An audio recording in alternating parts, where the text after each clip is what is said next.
আজকে একটি নিউজ শুনলাম, খুবই দুঃখের সাথে বলতে হচ্ছে যে সংযুক্ত আরব আমিরাতে সাজরাতে একজন বাংলাদেশিকে পিটিয়ে মেরে ফেলা হয়েছে। আপনারা শুনলে অবাক হবেন যে এই হামলা জড়িত ছিলেন যে 7 জন, তারা হচ্ছে বাংলাদেশি। তার মানে আমাদের দেশি ভাইকেই পিটিয়ে মেরে ফেলছেন। বৃহস্পতিবারে সাজরাতে এই ঘটনাটি ঘটে। এই তথ্যটা নিশ্চিত করেছেন সাজরা পুলিশ বুধবার সন্ধ্যায় তাদের কাছে মারামারির একটি খবর যায়। তারা এই কথা শুনে ঘটনাস্থলে যায়। যাকে মারা হয়েছে সে পড়ে আছে এবং তার সাথে তার ভাই ছিল, তাকেও ফিরিয়ে গুরুতরভাবে আহত করা হয়েছে। পুলিশ তাকে উদ্ধার করে পার্শ্ববর্তী একটি হসপিটালে রাখে।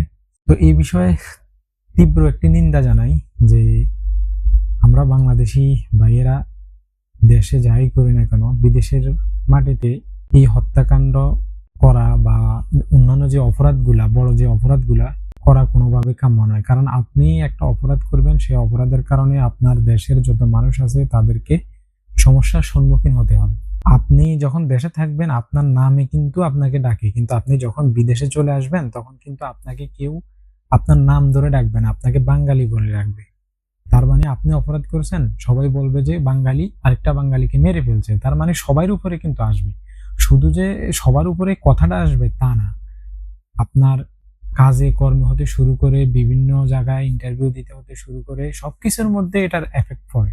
তো বাংলাদেশি ভাইদের উপরে, প্রবাসী বাংলাদেশি ভাইদের উপরে অনুরোধ থাকবে, ভাইয়েরা আপনারা এই কাজগুলা থেকে বিরত থাকেন, বিভিন্ন অপরাধ কর্ম থেকে আপনারা বিরত থাকেন। যে 7 জন এই কাজের সাথে জড়িত ছিলেন তাদেরকে দুবাই পুলিশ অলরেডি গ্রেপ্তার করেছে, তাদের শাস্তি তো তারা পাবেই। কিন্তু বাংলাদেশের নাম খারাপ, বাংলাদেশের মানুষ যারা প্রবাসে আছে তাদের কাজ কাজের সমস্যার সম্মুখীন হতে হবে, বিষাদের সমস্যার সম্মুখীন হতে হবে ভবিষ্যতে।